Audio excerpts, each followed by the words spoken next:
I used to think that retirement meant slowing down completely, sleeping in, doing less, letting the world move without me. And for a while, I did exactly that. But then I started noticing little things. I'd forget what day it was. I'd lose my train of thought more often. And that bothered me. Not because I was afraid of getting older. I've made peace with that. But because I didn't want to lose myself while doing it.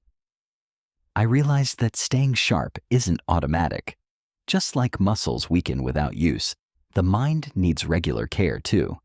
It's not about being busy all the time. It's about being intentional, present, curious. So I made some small changes, simple habits that have helped me stay mentally clear, alert, and engaged in my everyday life. And today, I want to share those habits with you.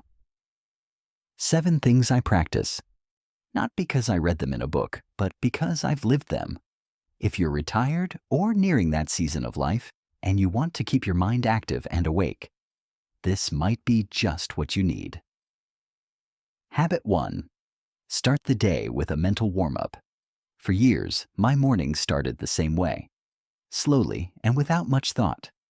I'd shuffle to the kitchen, pour a cup of coffee, stare out the window, and let my mind drift.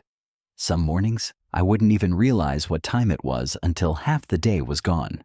It felt peaceful, sure, but also a little empty. It wasn't until I noticed myself forgetting small things, names, appointments, where I left my glasses, that I began to take it seriously.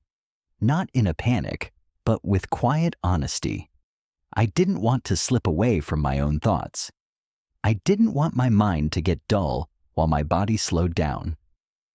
So I started something I now call my mental warm-up. It's not complicated. I do it every morning before I get into the day. For me, it's a crossword puzzle and 10 to 15 minutes of reading. Not the news, not gossip. Something that makes me think. A biography. A chapter from a book about the brain. Something that stretches me, even just a little. It's like stretching before you go for a walk. You don't sprint out the door cold. Your body needs time to wake up, to open. The mind's the same way.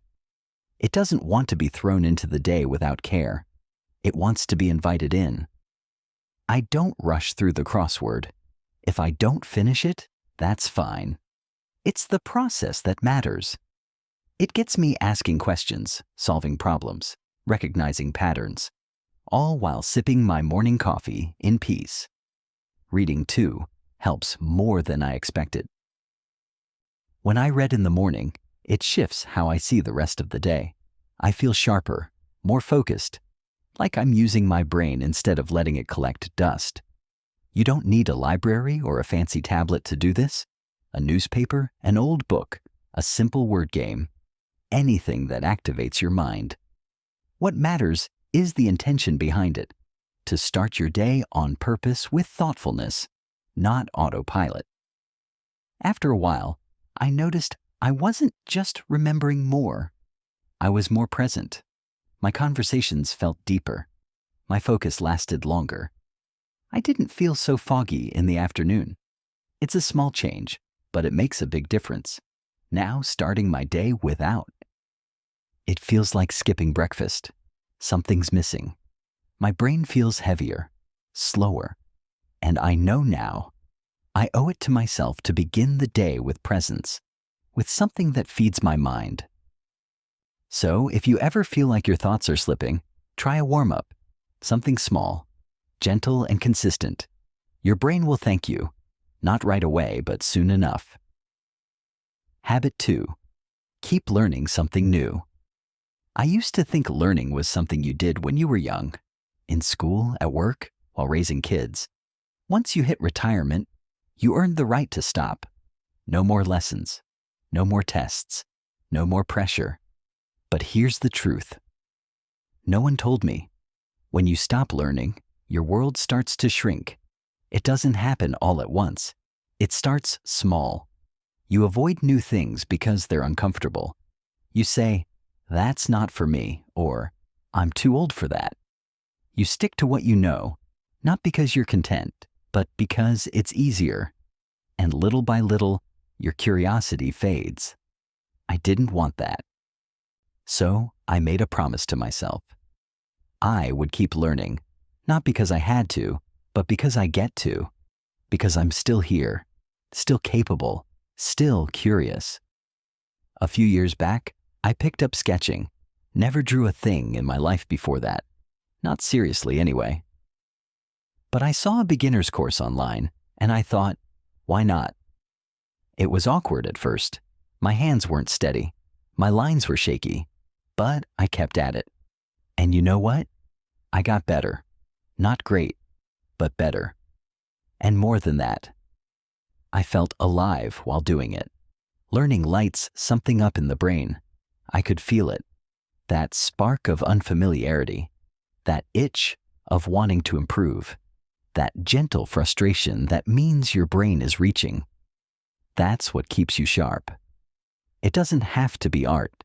It could be learning a new recipe, a few words in a new language, a musical instrument you never tried, even learning how to use an app your grandkids keep talking about. The what doesn't matter. The effort does. The key is to be a beginner again, to be bad at something and do it anyway, to show your brain that growth doesn't stop just because you turned 60 or 70 or even 90. In fact, learning in your later years might be even more meaningful. You're doing it for you, not for a grade, not for a promotion, but for the joy of staying curious. Learning keeps the doors open in your mind, and when your mind stays open, the world keeps surprising you. That's something I never want to lose. Habit 3. Have meaningful conversations. There's a difference between talking and truly connecting. I've had plenty of conversations that were just noise. Weather updates, polite nods, news headlines tossed around like pennies. They filled the air, but not the heart. But then there are the real conversations, the ones that leave you thinking long after they're over, the ones where you feel heard, the ones that make your brain stretch, your spirit lift, and your memory light up. I didn't realize how much I missed those until I stopped having them regularly. In retirement, things get quieter. Your phone rings less. People get busier. Your routine shrinks. And if you're not careful, your world gets smaller. Not because you want it to, but because no one's inviting your voice anymore. So I decided I'd start inviting myself back in. I call a friend every week, not to catch up, but to go deep. We talk about real things, what we're wrestling with, what we've learned, what's still confusing us. Sometimes we don't even talk that much. We listen. That's just as powerful. Even with my grandkids, I try not to settle for surface talk. I ask them questions that matter. What made you feel proud this week? What's something you're wondering about lately? You'd be surprised what kids will share when they feel truly listened to. Conversation is more than communication. It's exercise for the brain. You have to recall, reflect, respond.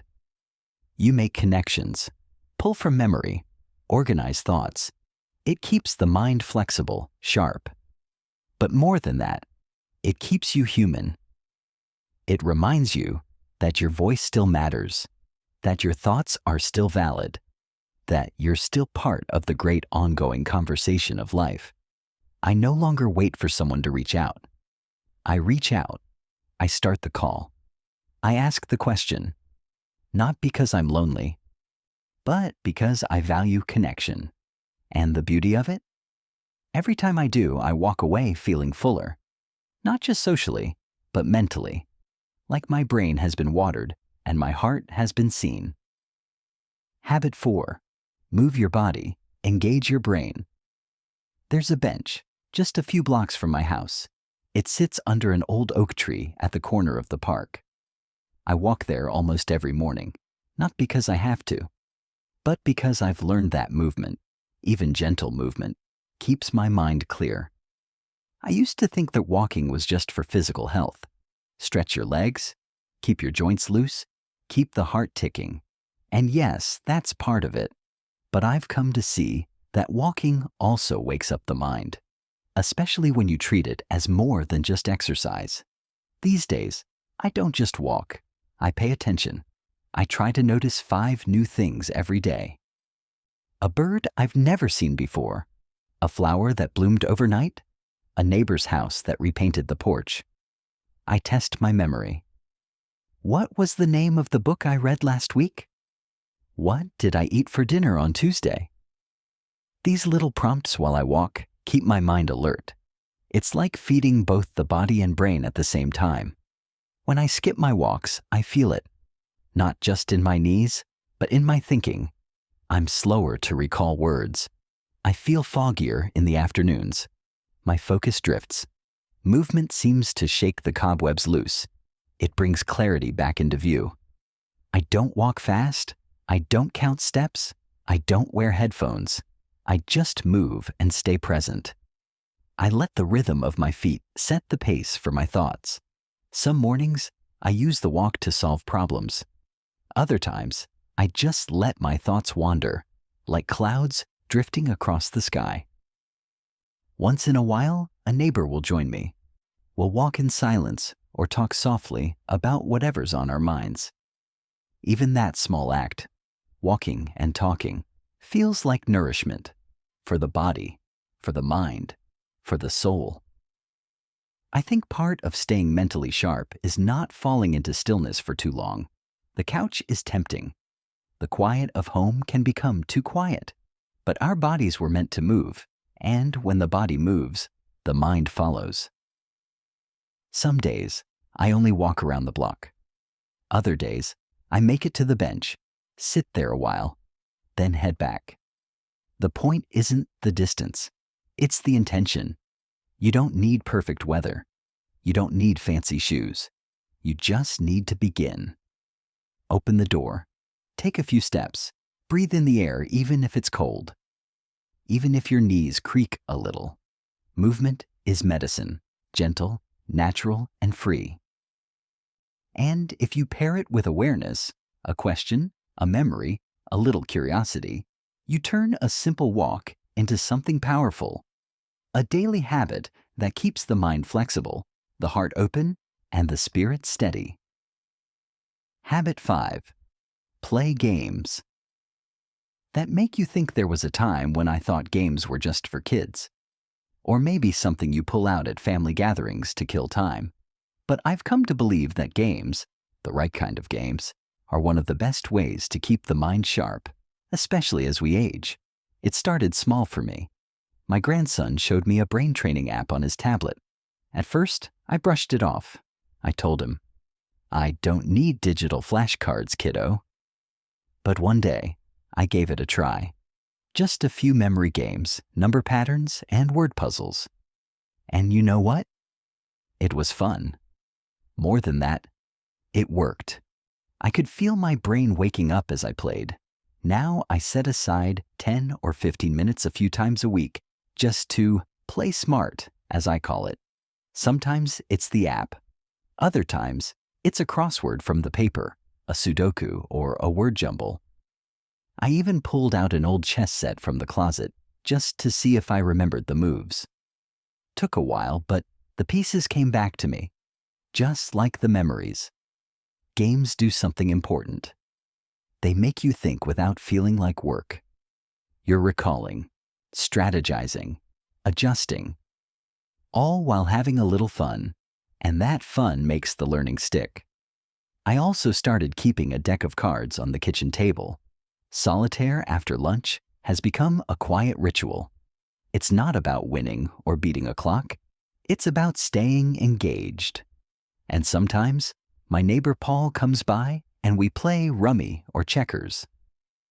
We laugh, we tease, we remember what it feels like to be lighthearted, even while giving our brains a workout. There's something powerful about being a beginner again, even inside something simple like a game. You get to challenge yourself gently. You get to notice how your mind works. What comes easy? What takes effort? That awareness is part of staying sharp. part of staying alive. And here's what I've learned. You don't have to be good at a game for it to help you. The benefit comes from the trying, not the winning.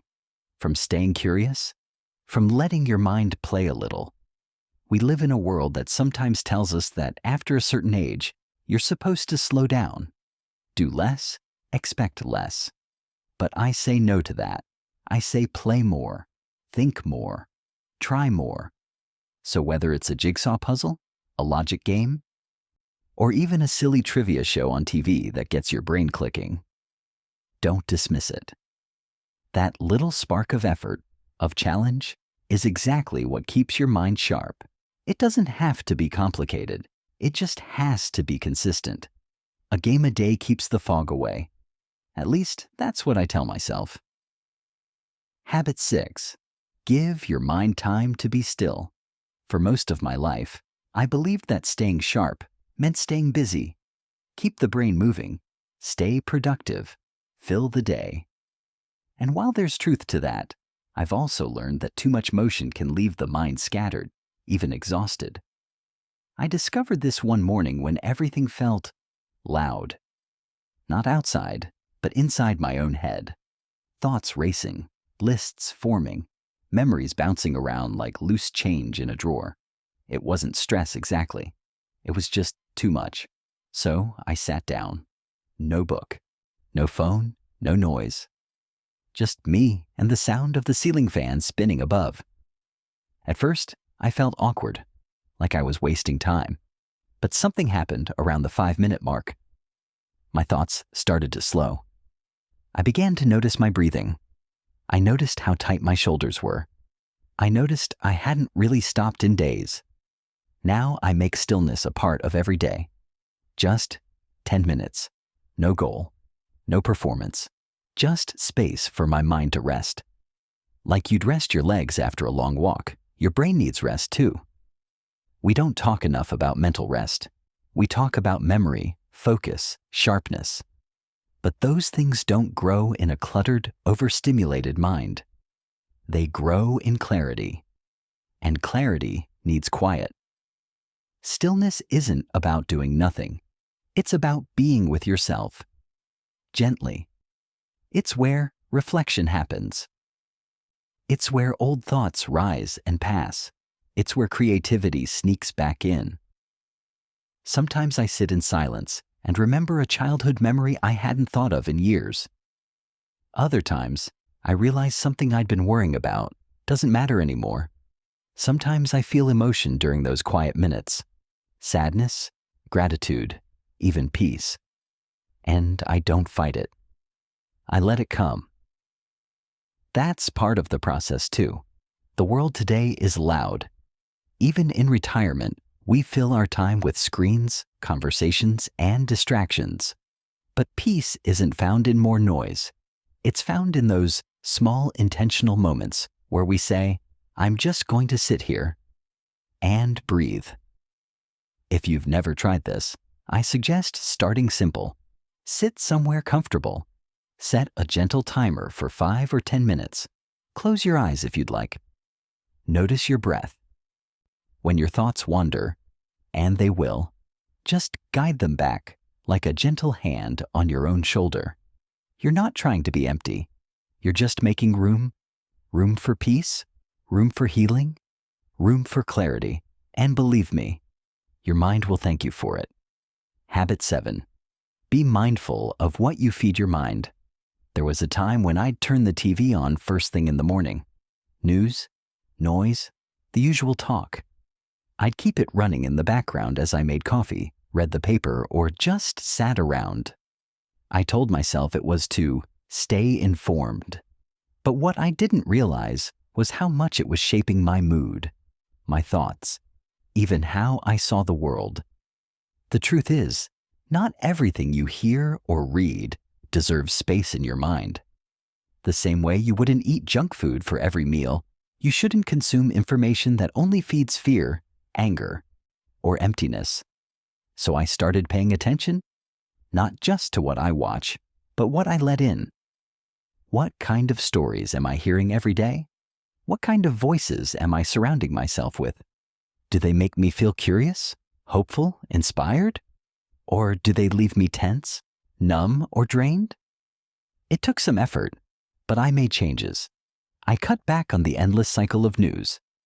I stopped watching programs that left me frustrated or restless. I unsubscribed from things that didn't nourish me, and I replaced all that noise with something better. Now I fill my mind with music that calms me, stories that move me, books that teach me, conversations that stretch me. Even the silence, that gentle, honest silence, feels better than most of the noise I used to welcome in. I'm not saying you have to live in a bubble or ignore what's going on in the world. But I am saying you get to choose how much of it lives inside you. You have the right to protect your peace. You've earned that. I think of my mind now like a garden. If I plant worry, it grows. If I plant gratitude, it grows. The mind doesn't question what you put in it. It just accepts it, waters it, and grows it. So I try to plant things that matter, ideas that lift, voices that speak gently, truth that's thoughtful, not loud. It doesn't mean every day is easy or that I never feel overwhelmed, but I recover faster. I think more clearly. I feel more like me. If you're finding yourself mentally foggy or emotionally drained, take a look at what you're feeding your mind, what you're scrolling, watching, listening to. Is it helping you stay sharp, steady, and kind to yourself? You don't need to consume more. You need to consume better. And sometimes less really is more, especially when peace is what you're trying to grow.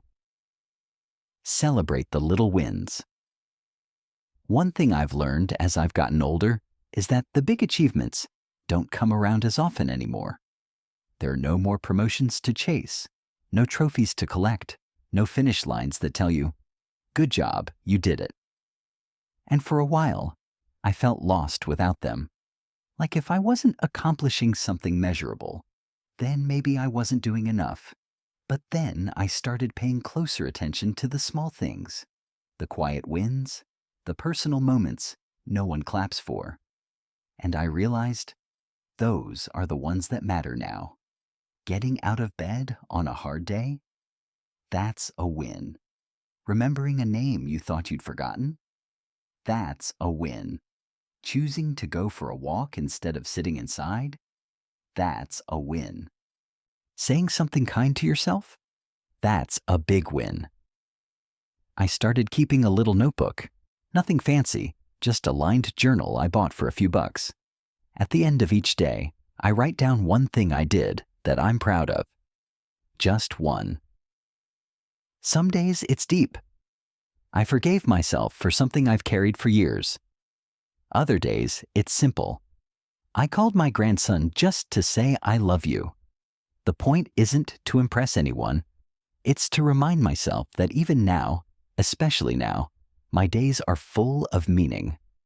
And progress doesn't have to be loud to be real. When you get into the habit of celebrating small wins, your brain responds. You begin to notice more. You begin to feel more alive, more engaged. It's like you're signaling to yourself, hey, I still matter. I'm still growing. We live in a world that praises speed and size, faster, bigger, better. But after a certain age, I think we start to see the truth. The smallest things often carry the greatest weight. So, celebrate yourself, not once a year, not just on birthdays. Every day, find one little thing and honor it. Say it out loud, write it down, share it with someone if you'd like, or just smile to yourself and think, I did that. That was me. Because you're still becoming, still evolving, still showing up. And that, my friend, is always worth celebrating.